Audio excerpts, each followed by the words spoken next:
everybody, it's the Cryptid Huntress. I'm Jessica Jones. Welcome into a glitch in the matrix today. My gosh, we have another fantastic show for you guys, and I have a really good friend of mine here in the studio. We've got Long Island Bigfoot Mike back with us today because we are going to be talking about the creepiest, most violent Appalachian creatures to date. And some of them aren't as violent as others, okay? But they're interesting nonetheless. And one of them I had never even heard about. I don't know how I never heard of this one. The Appalachian Chupacabra. Okay, we're talking about it today. I got a lot of information, and we're also going to be getting into, let's see, the Snallygaster. That's a new one, and the Dewayo, I think is how you pronounce it. And we got some firsthand experience with another famous Appalachian cryptid, the Puckwudgie, today with Long Island Bigfoot. So you guys get the popcorn, get ready. We've got a big old show for you guys today. I've got tons of information. And like I said, we do have some firsthand experiences. Myself and Mike, LIB, as I like to call him, we both do our Bigfoot field research in the Appalachian Mountains. And as a matter of fact, I'm going to be at the East Alabama Bigfoot Town Hall this Saturday. And I hope you guys who live in the Alabama area will come down here and see me at this event. It's going to be awesome. I've been talking about it for months now. So I'm probably going to be there. And let's see if I got a picture of it. You guys come and see me. I believe it starts early in the morning. I don't speak until about 1:30 or 1 o'clock in the afternoon. I'm one of the last speakers of the day. After lunch, okay, right after lunch, I'll be going on to give a presentation at that. So you guys come see me. Like I said, I'll be there towards the end of the day. It's actually, to me, that's early. Okay, it's like at 1, but it's going to start kind of early in the morning, and we got a great lineup. So you guys, please come see me if you're in the Opelika, Alabama area. I promise you will not be disappointed with all of those boots on the ground experiencers and researchers that are going to be there. So definitely come see me at that.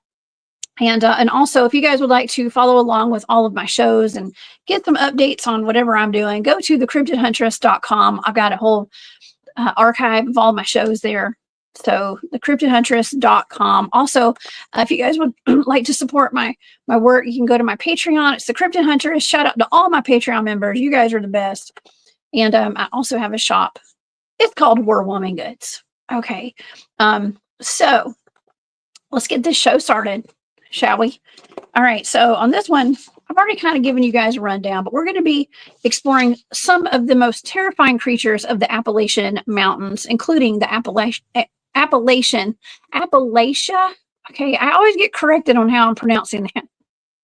I say Appalachian. Chupacabra, the Snallygaster, Dogmen.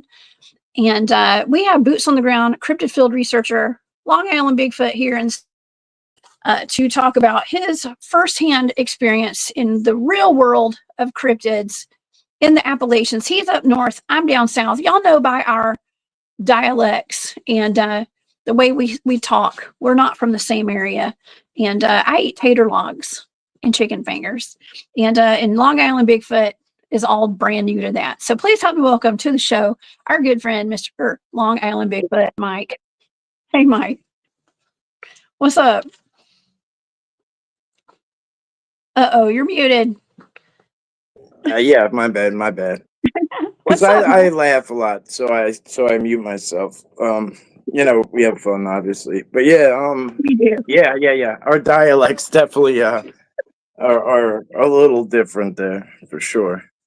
We are just slightly. I mean, we've had some experience going out and doing some Bigfooting together up in New York, and that was a lot of fun. And we joke around about it. I know people see us in the chats talking about it, and we got to tell everybody we actually have hung out together in person.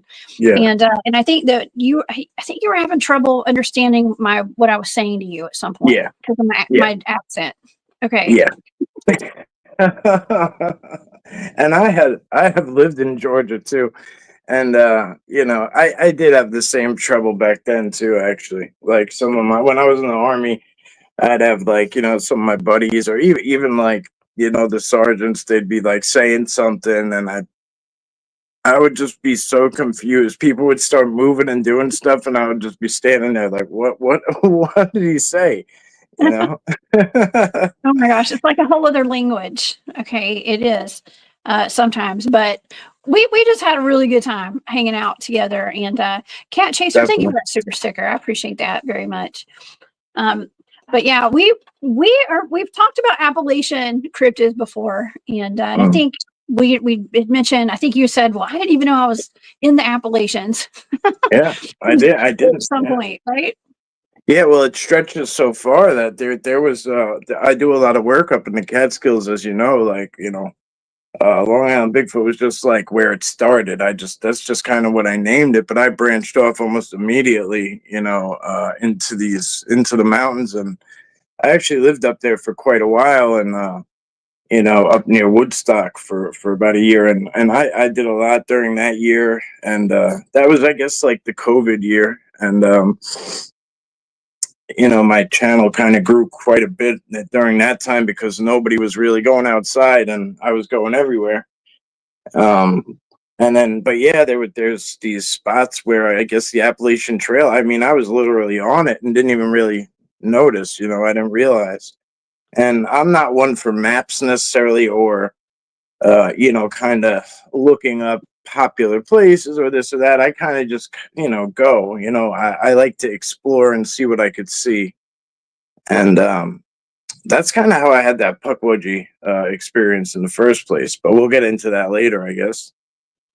Oh yeah, for sure. Yeah. And so for the people who may not be from the United States, we got viewers from all over the world.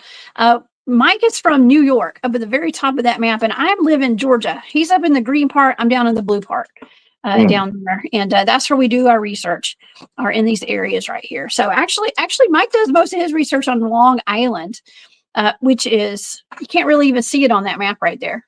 Okay. No, you can't. Yeah. Yeah, but it's up there. And so those are the Appalachians. And I just found out too, Mike, that there's different parts. So there's like the Appalachia, and then there's the Appalachian Mountains. It's different. I never I knew that. Did you know that? No, I mean, no, not really. I mean, there's so much to it that you'll hear about, and I think it does fall into different categories. Like different areas speak about things differently, right? And that's one of my favorite things about traveling, is like I go and I bump into these people, and like you get this firsthand knowledge from individuals, that live in these areas. Just like when I was just in Ohio and down in Florida, I was just in Montauk too recently again. Right after the new year, I went back out and did some stuff, but it was utterly windy. It was insane. When you had our Keem on, I was actually out there. I was actually out there. Oh yeah. What did you go with Brian from Montauk is Strange? He couldn't make that trip, but he just went out a couple days ago. I saw him yesterday or the day before. But Mhm. anyway, he went out a couple days ago over the weekend. He went out for a little bit and did some stuff. So we're gonna try to link up, and we live close together, but like conflicting schedules just kind of make it difficult. Oh yeah. Well, you always have really cool experiences out there, and I've been to Montauk or to Camp Hero with you Mhm. before, and boy, that was quite the trip, and super awesome. That was over a year ago now. Can you believe it's been that long? It's been a It's been while. a while. Yeah, it's Yeah, probably close to 2 years. 2 years. I guess it was 2 years. I live in It's a getting time there. warp. Yes, I feel like I live in a time warp. Now, NKD 2883, thank you for that super sticker so much. Says, I've been watching old episodes, just learned Jessica has family in Rome, Georgia, a rather interesting place. By chance, are you related to the Harbin family? No, I think it's the Harbin Clinic up there. No, I'm not. But I know what you're talking about. And yeah, Rome is an area of high strangeness. It's in the Appalachian Mountains, actually, what we're talking about today. And I've spent extensive time up in Cave Spring in Rome, up in Floyd County, and they do have a booger holler up there, Mike. It's called Mm. Booger Holler. That's where my family lived. Actually, was in the Booger Holler. So you can imagine what's in the Booger Holler. Oh yeah, Probably boogers, which are probably Bigfoots. Which are couple of wood Bigfoots. couple of wood boogers at least. Yeah. Yes, for sure. So NKD 2883, thank you so much for that. I appreciate it. Yes, I'm not related to them, but I did have family up there. Okay. So, man, I learned about a brand new cryptid. It's not brand new at all, but I just learned Yeah. about this thing for the first time ever. Have you ever heard of the Appalachian Chupacabra, Mike? Yeah, so I mean, yeah, there's the chupacabra kind of is something like the Jersey Devil, right? Like it's almost to me. I think they're similar. They're almost similar things, right? But they're just named in two different things, right? Because of region wise. So I can imagine that probably they spotted something in the Appalachians or whatever, and it was just like, what do you do? What do you do by nature when you see something out of the norm? You go and you look for something to relate it to. You know what I mean? So I guess I would imagine that's how it kind of came about, right? Like they probably just related it as closely as they could to something. Like when I saw that Puckwudgie thing, like I was like, oh, it must be a juvenile Bigfoot, maybe, but it wasn't, but it wasn't. It was something else. And like I said, we'll dive into that when we get there. But yeah, I've heard of this Appalachian Chupacabra. I've never come across anybody with like a first-hand encounter or anything like that. Yeah. Well, okay. I've got my own thoughts about this. Okay, and I speak my mind. I'm going to talk about it today. But when we talk about chupacabra, there's clearly two different types of chupacabras. Okay, because there's the type from back in 1995 that Barry Littleton gave me as a blind coordinate remote viewing target a while back. It looks like this. This is the chupacabra that is the original chupacabra that we've discussed on the show, and that's the one that I did a remote viewing target on. Other remote viewing teams have looked into that, and it does seem that this was an actual being. And I think chupacabra means goat sucker, if I'm not mistaken. And I'll read a little bit about this. The chupacabra is an interesting cryptid. It is called the goat sucker.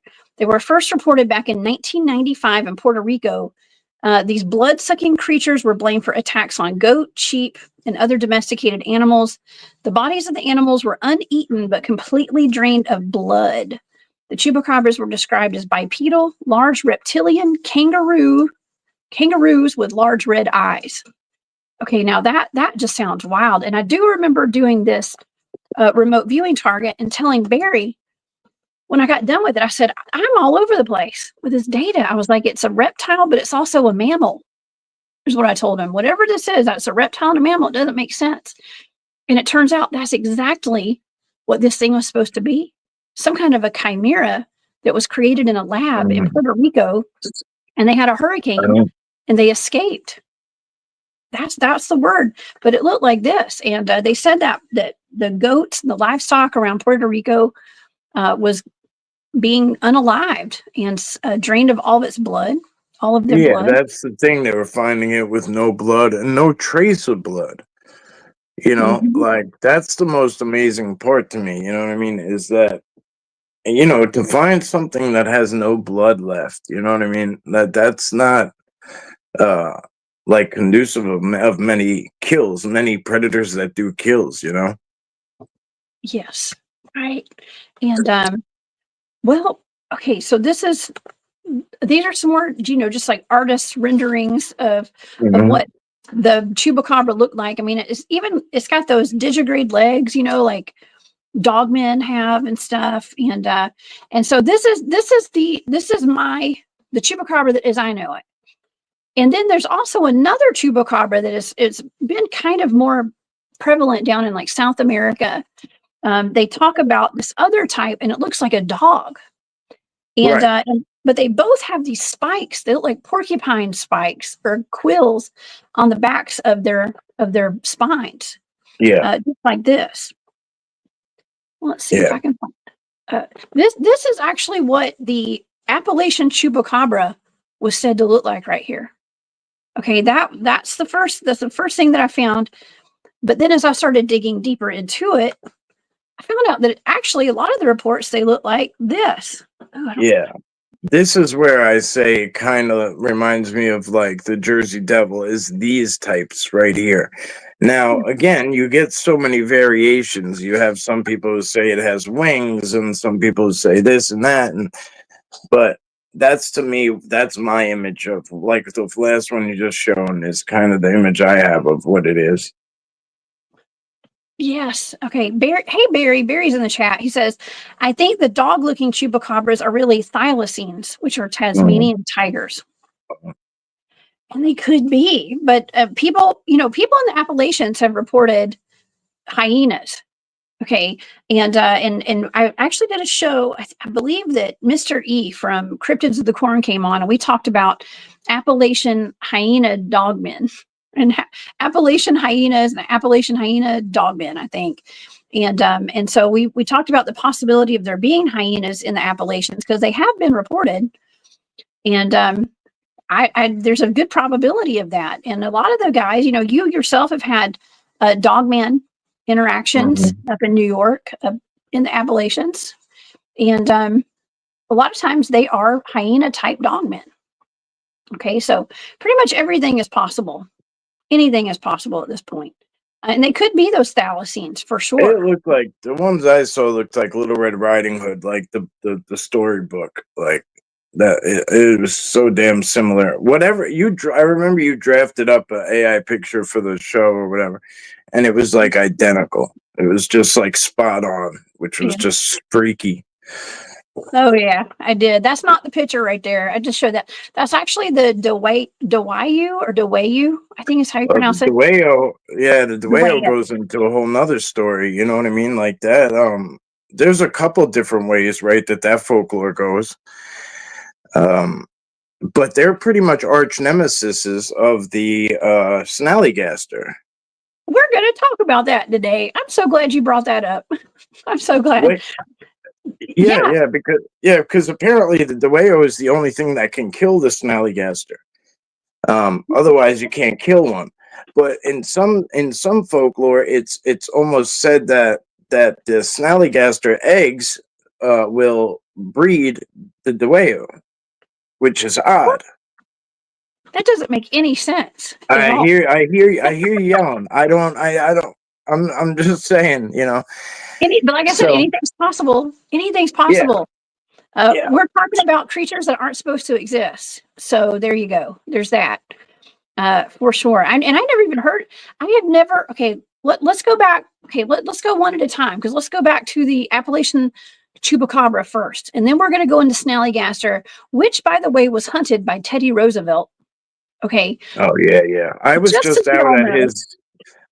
out at Third House out in Montauk, where him and the Rough Riders used to hang, and they I mean, there's some badass mofos, I'll tell you that much. And that dude, he was on some other shit, so to speak. Stuff. Yeah, for sure. Yeah. Yes. He was, and he is responsible for designating all these lands for our national parks that we have today. Some people say that he knows good and well that there were Sasquatches, Bigfoots on that land. And so that's why. And he also had something to do with the concatenated order of the hoo-hoo, which we're going to talk about in just a minute too. We'll bring that up. Eddie, yeah, he's cool. Yeah. Oh yeah, for sure. Okay, so let's get into this Chupacabra. Okay, and like I said, this is not the same exact Chupacabra that I'm familiar with that we did the remote viewing on. This is one that's more dog-like, that has they say like porcupine quills going down its back. I want to show this picture right here because I found this. This is from a Netflix show, and it's called The Imperfects. And tell me that doesn't look like what we're talking about today. Isn't that wild? Yeah, that's pretty well done. It is. It is. I mean, not that I have something to put it close to, but I mean that would be. I mean, to me, that almost looks like a small Dogman. It does. It certainly does. Oh, and I've got another. This is a cool picture too. Actually, this is supposed to be. I don't know if this is from the same TV show or if this is just somebody's art. I just found this online and showed that. So, yeah, gives me chills.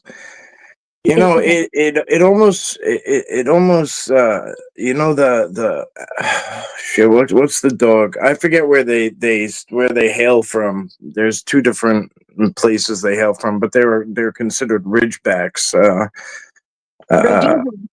yeah, Rhodesian? Rhodesian is one, I think. Yeah. Yeah, there's a couple, but they have uh that way of like their back almost like raises up, and they would hunt lions. You know what I mean? Like I believe the African ridgeback was they were bred to hunt lions. You know, I mean, not necessarily hunt them, but they would keep them at a camp, and to the point where they would combat with lions. So yeah, I don't know, but that's kind of cool. I mean, imagine having something with spikes on the back, like that's wild. Because Yeah. those spikes almost would have to make you part reptilian, almost, right? Well, Freaky's asking, is that a hyena? Well, no, it's not a hyena. It's supposed to be a chupacabra. Okay, it's what it's supposed to be. The Appalachian Chupacabra, actually, which is very similar. It looks like the South American type or Central American Chupacabra. Okay, Mm. so it could be some sort of a chimera, is what it appears to be. So this is actually it's more well known to be seen and found in the deep woods of Putnam County, West Virginia. Okay, now if you want to show the audience, in case people are not familiar where West Virginia is, let's see if we'll pull it up on this regional map here. West Virginia would be, mostly in the purple. Okay, mostly in the purple right there. Mhm. In between me and Mike, okay, Mike and I. That's West Virginia, also known for the Mothman. Okay, the Yeah, Flatwoods Monster, I believe. yeah, Lots of cryptids come out of West Virginia. Oh, and I yeah. was going to say the I'm Kentucky Goblins, but that's not West Virginia. Well, I'm Okay. supposed to be going down in September to the Mothman Festival. I made some friends down there in West Virginia, and they invited me down, and they said come anytime. We'll show you around. We'll show you some things, you know, that might blow your mind. And there's a lot of these old coal mines and things to that effect where they said that there's a lot of lore, not even lore, just, you know, things that go on, right? And like I don't even know if I want to find the things that they're talking about, you know. And I'm not going to speak their names because I don't know if they want to be put in here or not. But um yeah, it sounds wild. You know, it sounds really wild, and it just goes to show that there's so much stuff out there that I don't think we could put it in a box and just say, oh, it's this, and this, because there's so much. There's so much. Hmm. There is, and Urso has an interesting question here. When your government confiscates these exotic animals, where do they go, and what happens to them? Okay. Uh, I don't know. We talk a lot about like underground facilities, or even they don't even have to be underground. It could be figuratively underground, where they make chimeras and do all sorts of experiments on animals and stuff. So I don't know. I think on that episode where I had Mr. E on from Cryptids of the Corn, we talked about the possibility, and I don't say like the fact, okay, but historically, people from other civilizations came over here. The traveled, and they had like menageries of like zoo. I'm going to say like zoos Yeah. of, Well, of, just of just exotic animals that came here. sure.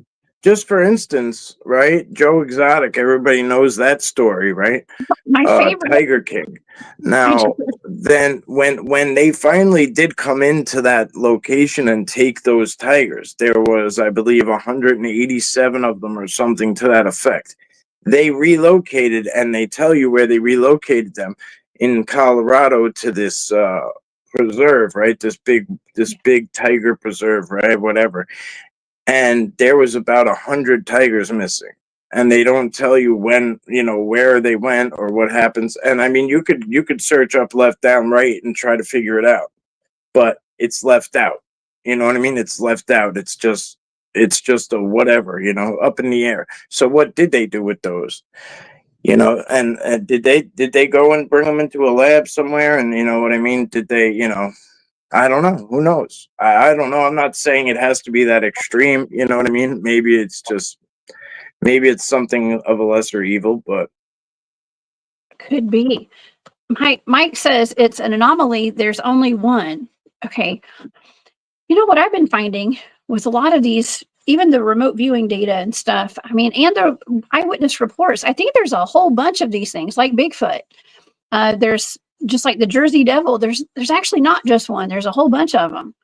And that's the same with, you know, this, all the Bigfoots. A lot of people think there's just that one Patty Bigfoot from that video. Well, Mike, you and I both know, LIB Mike, we know that there's thousands, if not more, Bigfoot. Yeah. There's more than we'll ever realize, sure. And by nature, anything is survival mode. More so, you know, humans are probably the least thing that are in survival mode. You know what I mean? Whether we realize it or not, we're not really in survival mode situations. You know, our power goes out and like we go into survival mode. You know, and that's like the most of it. Something to that effect, right?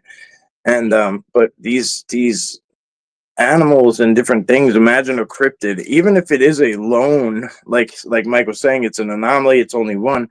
What you'd got to imagine, if that was just a lone animal, I'd imagine it would go out and try to breed with something else.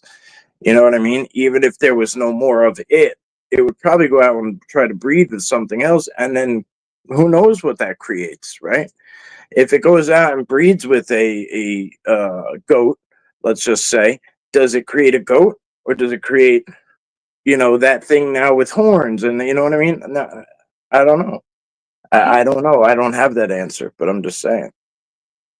I know. That's good points, all of it. And J Dawn Exploration says, can we distinguish between natural and man-made life forms? No, not really. Not a lot of times. There's a lot of things that seem to be natural. We don't know if they were made in the lab, just like with humans. We don't know if they're artificial humans or real sometimes. It's wild. And so yeah, I guess we really don't know. I guess we don't know. No, yeah, we don't know. We don't. And of course, Andrew's talking about putting these things in tacos. Okay.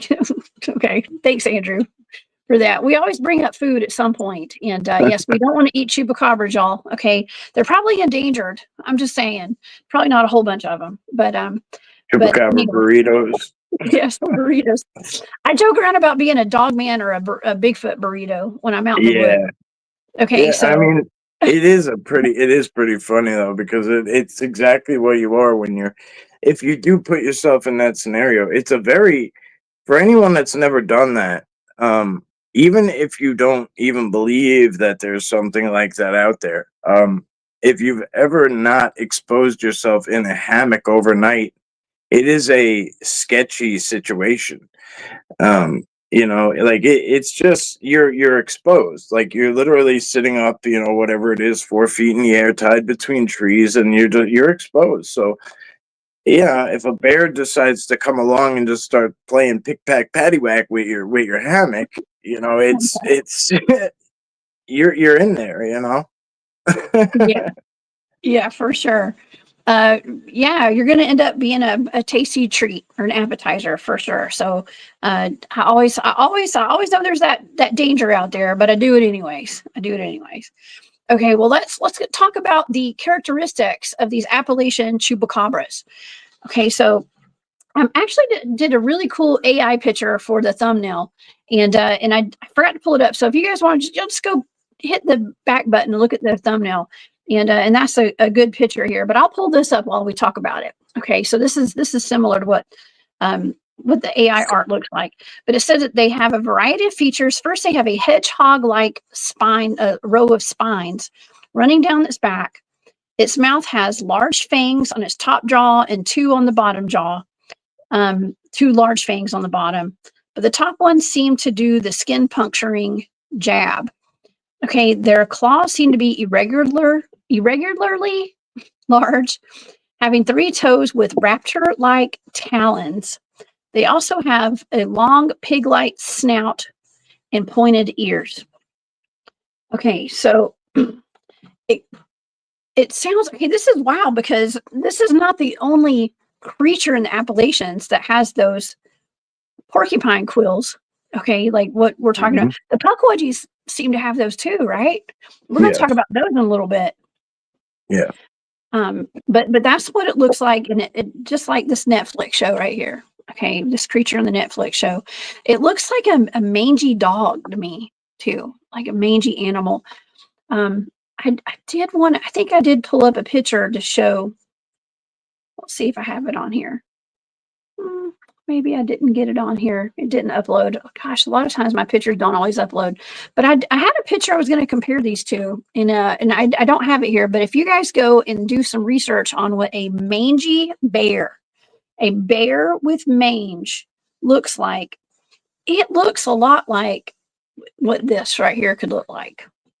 And Well, so yeah, this thing looks pretty hairless almost, right? Like if it does have hair, it's not very prominent. It's to the point where you could see like its veins and its muscles. It almost looks like it has like a dragon skin or like a leathery like alligator skin type. You know what I mean? Like their skin just looks tougher. You know what I'm saying? it does. It looks like it needs some lotion. Definitely, I need definitely some does. milk. It needs some. It needs a little cocoa butter on it or something. It definitely would help. Here is actually what a mangy bear looks like. Okay, Oh yeah. imagine seeing that in the woods, Mike. I mean, I know I have not seen a mangy bear personally up close, but I've seen pictures and videos, and I think a lot of times they get mistaken for cryptids. Well, that could that would very well, you know, that could very well be mistaken, sure. You know, but I mean, that could be pretty terrifying out there, especially at night. If you were to come across a mangy bear like that, and if it was walking, if it's up on two legs, get out of here, right? It could definitely throw you off a little bit, seeing something like that. So, I'm only putting that up there for the purpose of showing how easily some of these cryptids could be like misidentified bears. Okay, like bears with mange or any kind of animals with mange. Animals with mange missing their hair. I mean, look at a hairless cat. It almost doesn't look like a regular cat, right? As far as we know, the typical cat. Yeah. So there's that. Okay. So like I said, they reside in West Virginia, and they are believed to be the descendants of chupacabras from elsewhere in the Americas. So like I said, Central America and South America, maybe even Canada, but I doubt it. I think these are more going to be localized to warmer climates, personally. I would say so, yeah. Yeah, I would think so too. They say that it stands about 4 feet tall at the shoulders, okay, from the shoulders down. And it holds that row of spines, and it has talons like a bird. Okay, so that sounds like your typical chimera, almost like a couple of these things we're going to talk about today, like the Snallygaster. It sounds like a griffin or some kind of just something that's been made in a lab. Okay, that's what it seems like to me. Just saying. Yeah. Okay. So, and I did want to point out, okay, this chupacabra that Barry gave me as a remote viewing target, it had a tongue on it like a mosquito. Okay, and I believe they call that the proboscis. It's like a tongue that I guess they stick it in their victim, whatever they're going to eat. Their tongue comes out, and they suck the blood in through their tongue. Okay, and that's where they get the name the goat sucker. That's how they get. But of course, some of these reports say that there's actually 2 fang marks, like a vampire. Okay, it's not just like one hole. There's usually 2. And it says that it's reported that deer bodies were found with fang marks, and the deer had been drained of their blood. So with this,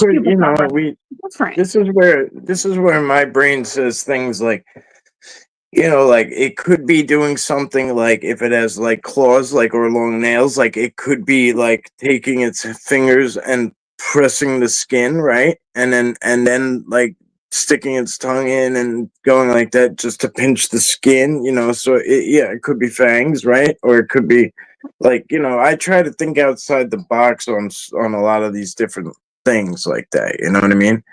Because, Yes. like, for instance, when I'm getting my, like, when I'm getting needles in my traps and or wherever the case may be from my pain, they pinch my skin. You know what I mean? Like so maybe I don't know. Just a thought. Just a thought. Oh yeah. I don't. Yeah. It's I mean it could be like where it goes to it could be like the have a proboscis tongue, okay, just like the regular chupacabra, the alien kangaroo lizard thing, uh and it does two holes, you know what I mean, like it takes one blood from one side and it does another. I don't know, but it does sound very vampiric. Or I mean usually an animal like that has canines like that, it's gonna Mhm. rip through the flesh. It's not just gonna poke it and then suck the blood out. You know what I mean? It just unless Yeah, it's a vampire or something. I don't know. yeah. That's It's what I thought. it's interesting. Yeah, Yeah. there's a lot to think about when it comes to that. Yeah. It's weird. Okay, and speaking of weird, we got my good friend John Vendeventer. What's up, John?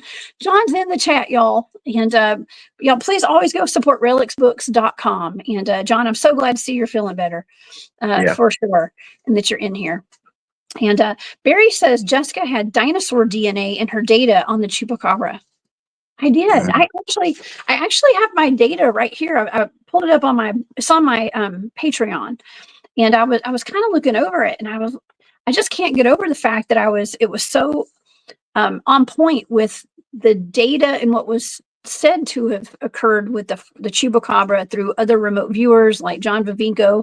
I had even picked up on a hurricane and flooding, and I wrote down land mammal, dinosaurs, seated. I wrote seated here, so I wrote down, but I wrote plesiosaur, reptile, but also mammals. I said land mammal. Okay, which is weird, right? I even wrote down Noah's Ark. Okay, Noah's Ark, and some people kind of we've talked about it before, like Noah's Ark. Noah took two of each, right? Two of each animal, and put him on his boat. Some say that it could have been he was collecting DNA from all of them. It was a DNA base, like some kind of genetic base of all these animals. I don't know. Who The Yeah, data is who knows? really interesting. Yeah, No. Maybe Noah's Ark was a craft. You know it what I mean? could, And could be. we don't. Come It could be. Anything's possible, man. But if you look at it sure. from a biblical sense, he was on an ark, okay? And Yeah. but they had to get all the samples for repopulating, okay, after the Great Flood, okay, after the floods. So, all right, let's see. Oh, okay, here's some more information on the Appalachian Chupacabra. Okay, it's reported that the deer bodies did have those fang marks in them, and they're believed to run in packs. So it's not just one. Okay, they were Mm. actually seen to be running in packs. And some say, now this is weird, that Bigfoots used them as hunting dogs. Okay, no, I don't know. I've heard some far out stuff, right? And nothing's ever too far out for the Cryptid Hunters channel, that's for sure. But I've heard I read that they actually use them to hunt sometimes. So I don't know about that one, but they might. Okay, and Maybe. I mean, okay, but the Diane, okay, I don't have that. I'll have to do that later, John. Okay, it says Jessica, please compare the picture of the chupacabra with the Deinonychus raptor dino. Okay, I'll do that. I'll do that later. I can't do it right now, but I'll do it later for sure. Okay, so and there was actually a TV show that covered the Appalachian Chupacabra. I think it was called Mountain Monsters. Mountain Monsters did it, and I did have a picture of it was like a screenshot from their show. I think they claimed, I want to say they claimed that they had something had jumped on the back of one of their vehicles or something, and this was the evidence right here. So I don't know. I can't even tell what I'm looking at. Oh, there it is. It looks like a mouth that's wide open with fangs. oh, are they those guys that were trying to capture everything? Yeah, I've never really watched it too much, but I just wanted to make a note of it because it's a lot of people do watch this show, and I so mean, yeah, I watched it. I just didn't, you know, okay. it was Do you know what this? entertaining. Do you know what this picture reminds me of, Mike? It actually reminds me of a devil monkey. Okay. Oh, okay. I was gonna say a wahila just because it was white, but yeah. Or it could have been that too. It could have been that too, because we've got, it could have been like a Dogman or something, but the devil monkeys, that's something that is very prominent in the Appalachians as well. But if you look at what a devil monkey could be, because that does look very monkey-like, very primate-like. It actually does, yeah. It does. Look how wide that mouth is. And those fangs at the top. So could this be an Appalachian Chupacabra? It could be. I don't know. It doesn't look so. I mean, it looks more like that maybe, but it doesn't look. I don't know. What does the audience think? I don't know. What do you guys think? Could it have been something like this? Actually, this picture makes it look more cat-like too. So. Yeah, a little bit. Yeah. It does. Okay. Well, that's wild. All right. Let's move on to our next one, because these are fun. Okay. The Appalachian Chupacabra is awesome. It's just another thing for us to have to look out for in the woods, Mike. This is something else we have to worry about. I always say the rabbit hole is so deep, and then once you go into that side of elementals too, it's like, it's never ending. That's right. That's right. And Robin says that it looks like they have snake fangs, like snake-like fangs. Yeah, they kind of do. They're abnormally long for sure. Okay, well, let's move on to the Snallygaster. Okay, because I know we've spent a lot of time on the Appalachian Chupacabra. The Snallygaster is fantastic. This is one of my new favorite cryptids that I have not talked about before. Now, we did talk about the Alabama dragon last week. Jane and Gerald, who are in the chat today, what's up, y'all? Mm-hmm. From Midwest Night Watchers, they came on the show last Thursday, and we talked about the Alabama dragon. That is something that one of my research teams, we came across in the woods. This man showed us a dragon, a petrified dragon, and it caught my attention. I do believe dragons existed. Okay, I really do. The Snallygaster is actually a dragon. It's a dragon-like beast that is from up in Maryland, actually. It's up in Maryland. I've got a couple of pictures of this, just like newspaper. I don't even know if this is a real newspaper article. I could not tell if this was real or not.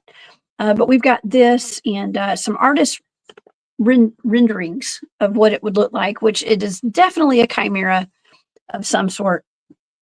It's a dragon-like beast that inhabits the hills surrounding Washington and Frederick counties of Maryland. The area was settled by German immigrants back in the 1730s, and the early accounts describe the community being terrorized by a monster called a Snallygaster, meaning a quick spirit in German. The earliest accounts of it say that it was mixed. It was half bird, featured like a siren with, they were talking about it was like demonic and ghoulish, but it was described as half reptile, half bird, with a metallic beak lined with razor sharp teeth. And sometimes it had octopus tentacles on it. I mean, what in the world, Mike? This is really scary. Yeah, that's a trip. Oh, Jesus. Right? It looks like it's an octopus right there. Yeah. I mean, that's some Stranger Things shit right there. Like, I mean, you know. Yes, it's this is different. It's definitely different. Yeah. And oh my gosh. Yeah, this was something that, okay, we're gonna get into this Teddy Roosevelt stuff here, okay? Because Teddy Roosevelt, actually, he was an avid outdoorsman, obviously. Okay, he enjoyed going out and hunting big game, wild game, and like I said earlier in the show, he is responsible for designating a bunch of millions of acres of land across the United States as national parks, federal land. Basically, did a land grab, the biggest land grab in history, I guess. Yeah, pretty much.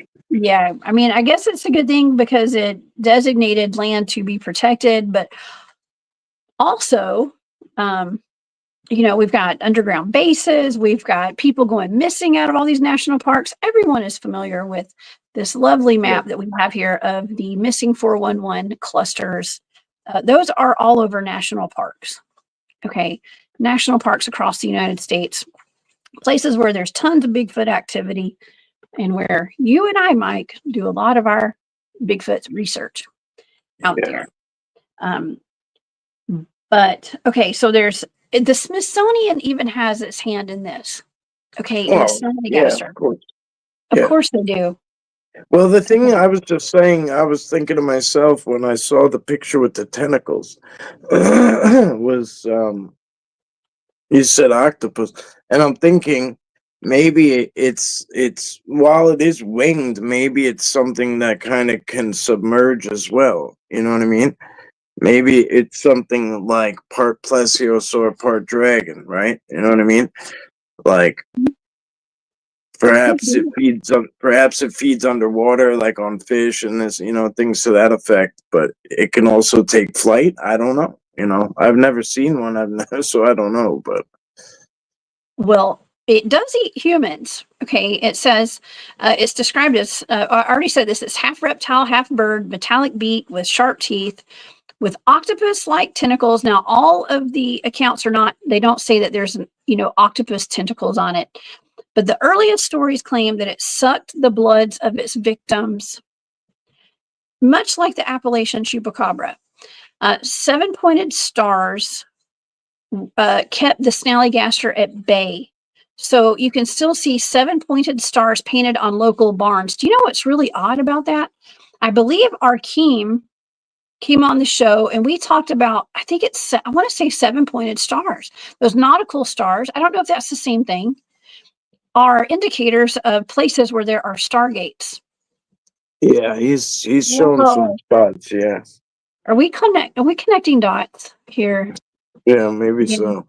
I think Because there's quite a few areas where they have those, like, just, I mean, like literally in the middle of like a town or whatever, or right outside a building, and he says you could see people go in and come out, and like they don't come out, or they different, it's almost like an airport of teleporting.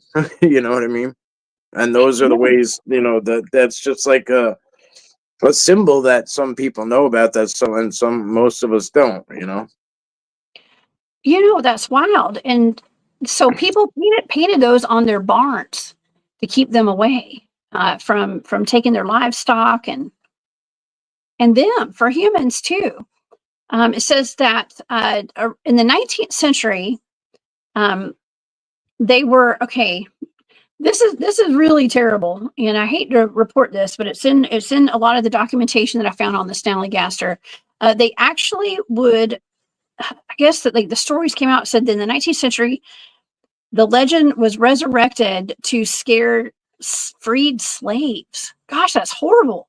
That's horrible. So they would be like, they would talk about that and kind of, it's almost like a cautionary tale to children too. You know what I mean? Like, don't go out at night, do this or that, because something is going to get you. And so that's terrible.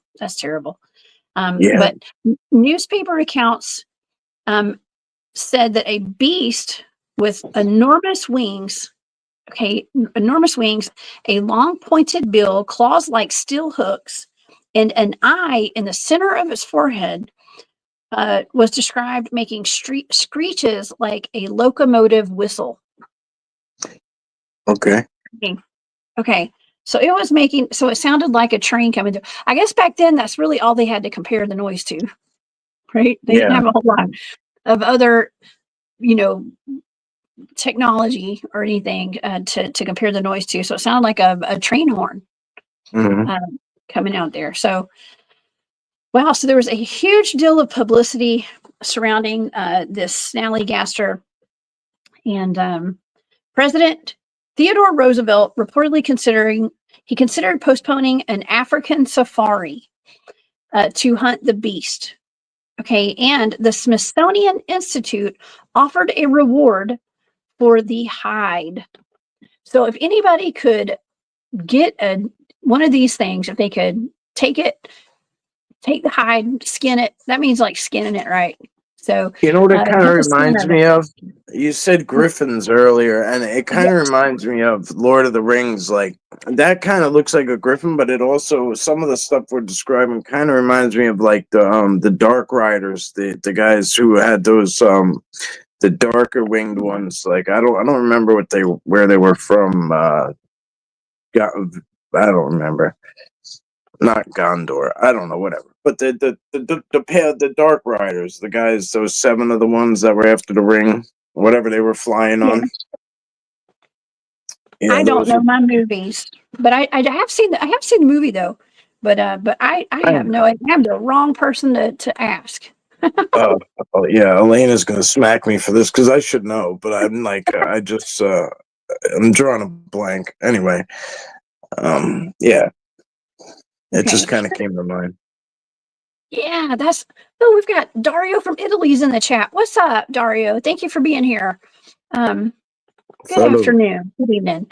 Okay, this is a griffin right here. This is similar. It's like my favorite thing ever is the griffin. I love this thing. Really? Okay, yeah, the griffin, it's in Harry Potter too, right? It's in like all these different movies. They've got griffins in there, and it's a chimera. Okay, a chimera. That's like a whole bunch of different animals combined. There's something that I saw on the side of a mountain in Illinois. Okay, I was up there for a conference, and it was near Grafton, Illinois. I think it was last year before last. Gosh, I don't even know what year it is right now, but it was about a year and a half ago.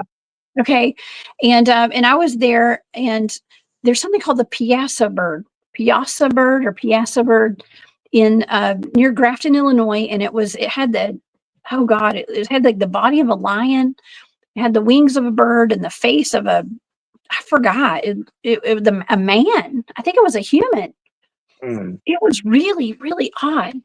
Okay, but it was, and there's stories that go back for centuries with the indigenous people who live there fighting this thing. Okay, fighting it and stuff. So it would eat humans too. It would definitely eat humans. John says, surely the German settlers would have heard of griffin, though, and that's not what they likened it to. That's true. Maybe so. The griffin was actually the mascot of the Tartarian Empire. It's on their flag. Yeah, griffins are protected. Yeah.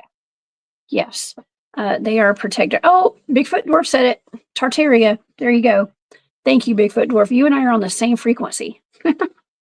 And you can't help but think about that, or I can't. When we talk about griffins, I think of the Tartarians and that empire. So, yes, very powerful too. Okay, let's see. It had, oh yeah. So the Smithsonian wanted one, a specimen of one. Okay, they wanted its hide, and Teddy Roosevelt reportedly postponed his African safari to go hunt them. All right, now, if Teddy Roosevelt had actually unalived one, do you think that we would have known about it, or they would have talked about it? Mike, what do you think? I don't know. When you look at where Third House is, where his Rough Riders and him hung out in Montauk, and everything that goes on around there in that area, you know what I mean? Like, it would be very easy for him if he was going out and about anywhere, like on ships or whatever, and coming back in, nobody would notice if he was coming back to Montauk Point. You have Plum Island nearby, you know what I mean? I don't know. I don't know.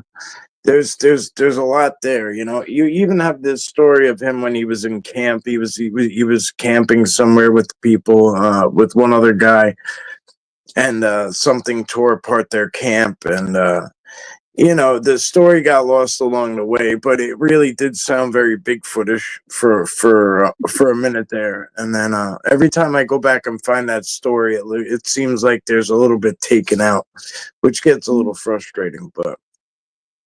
Oh yeah. And speaking of taking the story off the map, we're talking about the Smithsonian, and Terry says if the Smithsonian ever gets that skin, it will disappear, and they will say they never received any such thing.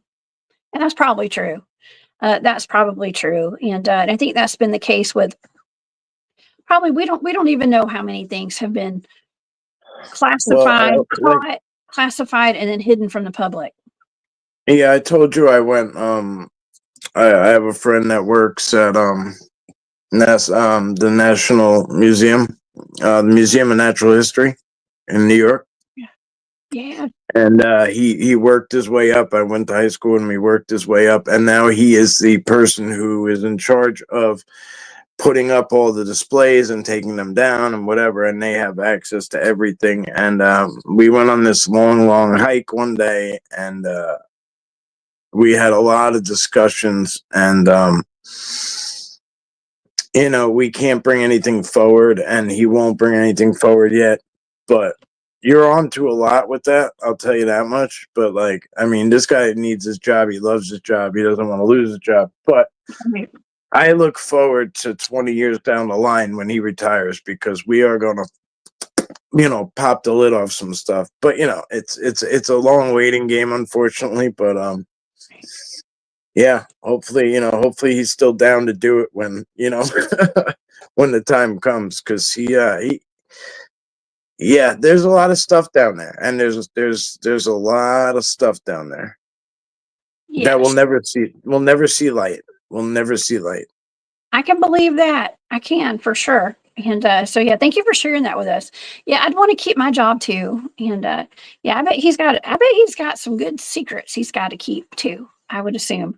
Ace Banner says, Jessica, if you think about it, Chimera is 2 or more animals mixed. Where is used for any human blend with an animal. So yeah, any human blend with an animal. I've heard that human DNA is so easily combined with animals that you can pretty much make anything. Oh God, that sounds so weird, but it's true. Daryl James came on the show and talked about that before, with all the experimentation and stuff that was going on that he knew of in the secret space program.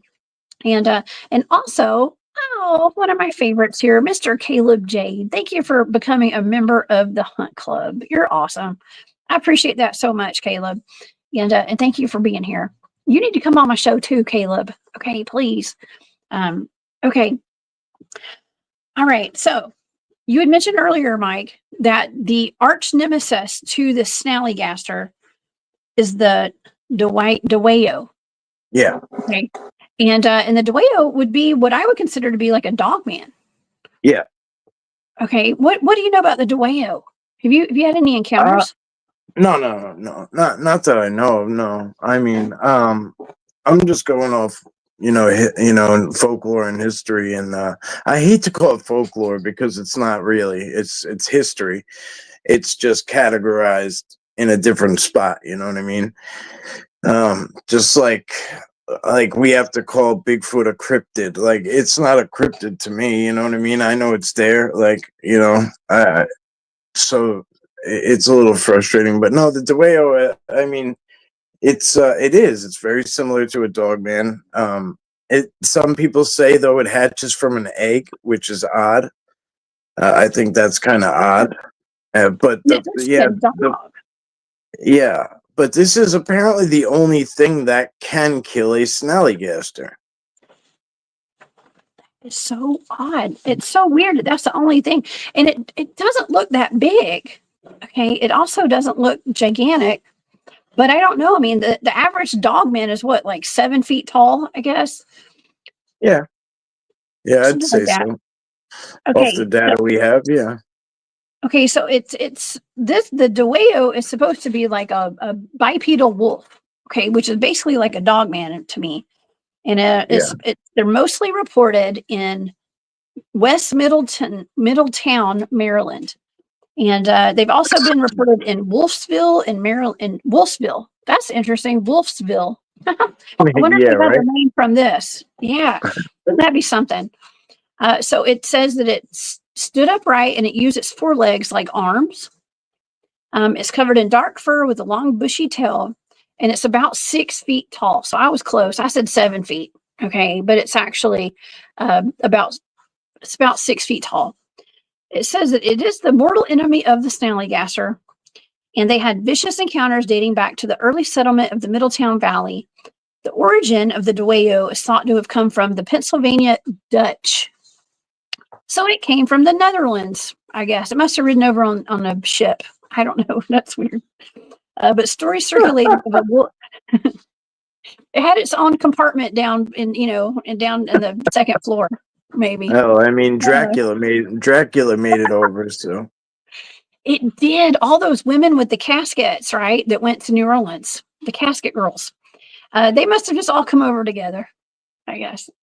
But stories were circulating of a wolf-like creature similar to the Dewayo, known as the Hexen wolf. Okay, and the Hexen wolf is known in German folklore. And so I guess it was like, you know what? Here's the thing. They could have had their own encounters. They had a lot of werewolves. The Hexen wolf and everything's over in Germany. Well, when they come to America, we've got dogmen over here.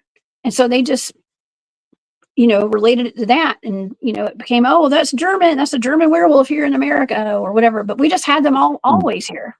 Okay. Yeah. And so but they knew them from German folklore. Well, you got to right? wonder, is it all the same thing? You know what I mean? And that's where I always say you have to go and dig into local folklore and find out what is what, right? Like, because the Dogman has been in Louisiana before the Beast of Prey Road popped up, right? Because the Rougarou had been sitting in Louisiana, forever, right? And then you could date. I always say, like, we have to look back to even Anubis, right? And was Anubis a dog man of some sort in Egypt, and they just viewed him as a god because of how powerful he was and all his capabilities and whatnot. These are things that I have questions of. And, Me too. I got lots of questions too. Yeah. Alea says the Smithsonian are the gatekeepers of the cryptid world. They're trying to be. They are. They've tried to be. They have been for a long time, apparently. I mean, could be one of them. And so yeah, that's a good point. And someone had just said that would make a really good movie. Put that comment up there. Well, they even say the Catholic Church holds a lot of certain relics, and and then here we have the Museum of Natural History, which is said to have similar to Smithsonian, just hiding a lot of things. Whatever. I don't know. Yeah. I don't doubt it. Well, okay. So the first sighting, let's talk about the Dwayyo real quick. I'll just give a little rundown of it. I just realized I'm having so much fun. I didn't realize what time it is. Oh my gosh. So I'm going to have to rush to get the rest of this info out before we go today. The first mention of the Dwayyo is in 1944, even though it's supposed to date way back farther than that. But this is in 1944 in West Middleton in Maryland. Witnesses heard something making frightful screams, and footprints were left behind. Okay, in 1965, a man named John Becker, that was an alias, that wasn't his real name, described his encounter with the Dwayyo to local papers. So he used an alias. So people have been getting chastised for reporting cryptid sightings and stuff since the beginning of time, apparently. But he gave a detailed description of the creature. He said that he heard a weird noise in his yard and he went to go check it out. And the Dwayyo came towards him, stood on its hind legs, and it attacked him. And then he fought the creature until it ran back into the woods. He described it as big as a bear, had long black hair, a bushy tail, and growled like a wolf or a dog. And then after he made that encounter, just like here in modern day, when people make an encounter or they see something, everybody starts telling their stories and giving their accounts of it as well. So a whole bunch of other encounters started coming in to the local newspapers. In the summer of 1966, the Dwayyo was sighted by a man on the outskirts of Gambrel State Park. And he said that he encountered it on the way to a campsite. When he approached it, it screamed at him and it backed away. And he described it as dark brown, shaggy, two-legged animal the size of a deer. And it was walking on two legs. And it said that the legs stuck out on the side of its body, making the movements appear almost spider-like. Gosh, how weird would that be?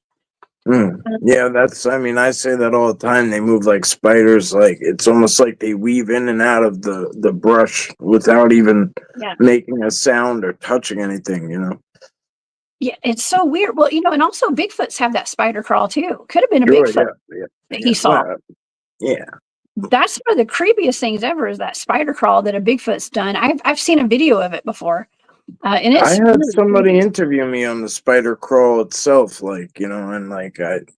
it's a creepy situation. It is. Okay, we've got 2 more accounts, and then I want to talk about Puckwudgies before we go. In 1976, 2 men were driving on Route 77, and they saw a large Dogman run across the road. They said it was that. They described it the same way as the other accounts had been described. And then in 1978, 2 park rangers encountered a large hairy creature running on 2 legs near Cunningham Falls. Okay, so yeah, we've been talking a lot past week about the national parks being fully aware of Bigfoots, and we had Eric from Media Palace on the show on Saturday night. He had documentation from FOIA request on what park rangers were talking about Bigfoots and stuff, and casting tracks in some of the national parks. Okay, so they're aware of it. And there was a case here of park rangers seeing an upright. It could have been a Bigfoot, but they're relating it to the Dwayyo. Okay, before we go today, let's talk about can we talk about Puckwudgies for a moment? Yeah, because that's another Appalachian specialty. And you have actually had your own encounter with Puckwudgies. I think we need to do a show just on that at some point. I do too. I'm gonna have to run actually soon. So okay. We got to go. I got to go too in the next 5 minutes. Okay, all right, that worked. So this is actually pretty similar to what I saw. So I was I go to Catskill Falls a lot, and it's one of the biggest. I think it's the biggest, at least tallest waterfall. And I go at these crazy early hours because no matter what, it's a popular spot. So I go like before the sun, and I get out there, and basically by sunrise and stuff, I'm out of there. I'm starting to leave because I don't want to bump into humans. I want to have interactions with other things or whatever, right? So I started branching my way out through Catskill Wilderness, which is about it's just shy of like 3 million acres, right? The wilderness itself. So I mean, it's vast, and I'm going towards this place called I don't remember what Artist Rock maybe, and some kind of overlook I'm looking for, or whatever. I'm looking for this overlook area. So like I'm making my way through the entrance of Catskill Wilderness, like the national park or whatever it is. And I'm making my way through, and I'm realizing how huge it is, and I hear some people here and there. So I realize, I'm like, oh, there's campgrounds in here. And I'm like, wow, they're amazingly nice campgrounds. So I start kind of driving through some of the loops that are campgrounds, and I'm kind of like, just being nosy a little bit, seeing what they look like, how big they are. I don't like campgrounds where like you're right on top of each other. So I'm like checking out different spots where you could camp, and I could hear some kids off in the distance or whatever, and da da da da da. So I stop, and I go, and I start making my way through one of the campgrounds, and I'm walking around checking it out and kind of seeing how big it is. And over to my whatever left, or I'm panning out, and I see something digging through somebody's like stuff, and it looks like a porcupine. So I'm like, oh, cool. I don't really see porcupines a lot. So I'm like, wow, that's awesome. Then it continues to do what you're looking at right now. Stand up. And I'm like, oh shit, I didn't know they did that. You know what I mean? So now I'm kind of like really looking at it. And this thing turns and looks at me, and I realize it's one of these things. I didn't realize at the time necessarily what it was, but I realized it had like hair on it, and I want to even say it had clothes on. And it ran But here's the funny thing: is it ran towards this giant rock, and I thought it went behind the rock, but I'm pretty sure it went into the rock. Now, take it or leave it. Huh? You said into the rock, like it was almost like a portal or some kind of holographic. Yeah. Rock? Yeah. Maybe a portal or something, or it was. I don't know exactly, the schematics of it, but I'm pretty sure it went into the rock. Yeah.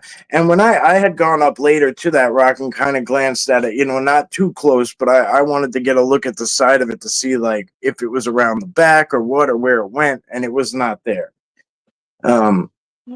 I did video it from a distance, but I didn't get that whole portion of it. But I did, whip out my camera and start trying to video as I was walking up to it.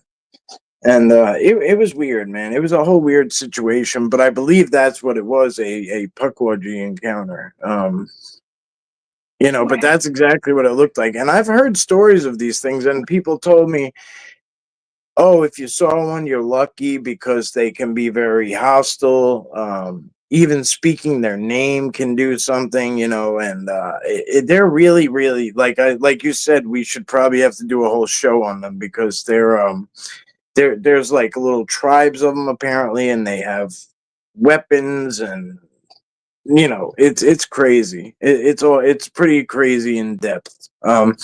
But apparently these Puckwudgies are pretty vastly known in the northern parts of New York and Massachusetts, especially too. Oh yeah. Well, they're known all across the Appalachian Mountains, all across Appalachia, period. And and I never did distinguish what I meant by that. Okay, about Appalachian Mountains versus Appalachia. The Appalachian Mountains are the actual right there at the mountains, and then there's the outskirts where the Appalachian Mountains aren't located exactly, but it's on the outskirts, and so they call that Appalachia. Okay, so it's all it's all mountain folks. Okay, and yeah, but that's the distinguishing factor there. Okay, so it's not actually like right there at the mountain, but it's in the outskirts in the same area. Okay, there is a video. Okay, I wish I had thought of this. Maybe I'll put it on my social media after the show today. But there is an actual video of a Puckwudgie. What looks like a Puckwudgie in North Carolina, in somebody's carport, in front of their house. They had it on their Ring camera or some kind of CCTV camera, and it looks like a little Puckwudgie running across their carport. So it's in North Carolina. They're all over the place. I don't doubt it. I don't doubt it. Yeah, well, some say that they're little tricksters, okay, and they will hurt you. But to me, they look kind of cute. But I mean, if you look at pictures like this, they've got weapons, and I don't believe they actually have porcupine spines on them. They're not growing off their bodies. It seems as though they're using it as a camouflage. Okay, and they're actually, it's almost like a hide, like a porcupine hide that they're wearing on their body. That's what I'm thinking too, because what I thought I saw was a porcupine until it stood up and it looked right at me. And that picture you just had up of like what looked like an old paper or whatever, that's what it looked like, but it had more, more color to it. It had like that thing. Yeah, it had like browns in it, you know what I mean? And maybe it was paint, you know what I mean? Maybe it was paint. I don't know. I really don't know. But I'd put it at about 2 feet tall, maybe. And it scared the shit out of me. I don't care how big it was. It scared me. I was not, when people say, oh, if I saw a Bigfoot, I'd run to it. This thing was 2 feet tall and I didn't want to run to it. Oh my gosh. Yeah, I would, I don't recommend running after anything that could potentially hurt you. And I'm assuming these things run in packs too, right? Yeah. There's not tribes. Yeah. Apparently they run in tribes. Yeah. Like they're very, very, like cultured in that sense. Sure. That's kind of how they survive, is by having packs and weapons and things like that. They hunt in packs, Yeah, I was trying to read what that post had on it. The cursive, it was too little. My eyes are just too old. My eyes are too bad. It's very small. Yeah, it's very small and it's in cursive. I forget what it says. I've read it many times though. Yeah. Well, those are Puckwudgies. So you guys, please be aware that this is in the Appalachian Mountains as well. There are plenty of other cryptids and creatures in the Appalachians. We know about all the Dogmen. Let me just go down the list. These are some of the top cryptids out of the Appalachians before we go today. Of course, Mothman. We've mentioned people in the chat were talking about Mothman earlier. So Mothman, the Snallygaster we covered today. The Wampus Cat. I have not covered that yet. The Raven Mocker, the Albatwitch, the Dogman, Shapeshifters, and Skinwalkers. I was going to talk about those if we had time today, but we've run out of time, y'all. Also, the Loveland Frogmen. Okay, I did a show on those a couple of years ago, so definitely check that out. Go back into the archives if you guys want to hear about some of these cryptids. The Skunk Ape, the White Thing, like the Alabama White Thing. We've talked about that before. My good friend Glenn Jackson, who's on my team, had his own encounter with the Alabama White Thing. And of course, the Flatwoods Monster. And there's a chance that we may be covering the Flatwoods Monsters tomorrow night on the remote viewing show. I have remote viewed that one. And it's in the running for a show tomorrow. So I don't know. It's in my top 3 for tomorrow night. If you guys are interested in seeing what the Flatwoods Monster is in a remote viewing session, y'all let me know. And so that's maybe what we cover tomorrow night. And thank you so much, Mike, for being here today. What a fantastic show. It went by so fast. It always does, man. Fast. It does. Okay, where can people find you? Tell everybody about your YouTube channel and whatever you got going on. The Cryptid Huntress on Patreon, and I'm on Etsy or Woman Goods. You could. Oh, okay. Well, that too, but you've got your own channel and you've got your own stuff going on, Mike. That thing too, yeah. Yeah. You know me. I don't want to promote myself. If you want to come check it out, come check it out. It's up to you. Please. But I appreciate it. You guys go to Long Island Bigfoot on YouTube. Okay, go to Long Island Bigfoot and definitely subscribe to his channel. And Mike, you do so much boots on the ground field research, and he takes the audience along with him. Okay, he takes the audience along with him. And so we enjoy your adventures, Mike, and hopefully I can get out in the woods with you again soon and do some boots on the ground work with you again. I'm hoping to make this next LBL get meet and greet thing or whatever that's going to happen. So hopefully, I want to try and do a southern tour, and hopefully we'll see how it works out. But even if you don't make your way over there, maybe we'll link up. And I got so many Army buddies down in GA that I need to catch up with, and so I'm sure. Oh, FFG, what's up? FFG, your friend from Georgia. Yes, what's up? Thank you for being here. Yes, I'm assuming that's your friend from Georgia, Mike. Yeah, they've been with me for a long time, long time. Yeah, awesome. Thank you for being here, FFG. We appreciate you. And to everybody else who's here today, Roger Blair is asking, have I ever covered the Goatman? Yes, I have covered different Goatmen. Actually, check out my episode of the Billy Whack Monster. Okay, the Billy Whack Monster, that's a great one. I think it's in the Glitch in the Matrix or playlist. I don't know. Just look up the Billy Whack Monster on here. That's one of them. There's been several shows where we've covered the Goatman. So if there's a specific Goatman you'd like for me to cover, holler at me and let me know. Okay, because I'm always looking for suggestions on shows, and I love doing local cryptids, local legends of all the people who are watching and stuff. So you guys just hit me up and let me know if you've got a cryptid that you'd like for us to cover one day. Okay. All right. Well, Mike, y'all, please everybody go to Long Island Bigfoot on YouTube. Y'all subscribe. And, I have a feeling our friend Jeremiah might know a little bit about the Puckwudgie too. So maybe we should get in touch with him for that. Yes. Well, Jeremiah is planning on coming on my show soon. Okay. Yeah. So Okay. Good. Yeah. We've been in talks actually about him coming on a Saturday night to talk about some stuff. So maybe we'll have to let you hop on with us as well to talk about it. He's got some great personal encounters that we're talking about. He might even come on this weekend. I don't know. We'll see. Okay. But until then, you guys, I feel like we have just rushed through this one today because it was so good. It was so good. I haven't stopped talking the whole show. Right, Mike? No, it's good. I mean, I like when we do these free flowing ones, like, last minute, just let's, we have a topic and we just go with it, like We do. We go with the wherever, flow. wherever it goes, it goes. Yeah. We do. Oh my gosh. Well, y'all, thank you so much, everybody, for being here today. We even had John Venture up in here.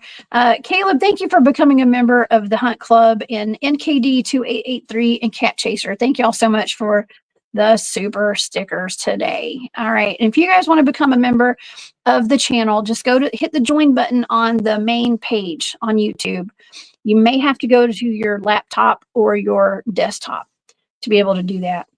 But yeah, you guys, please watch out if you're in the Appalachians. There's a lot of weird stuff out there.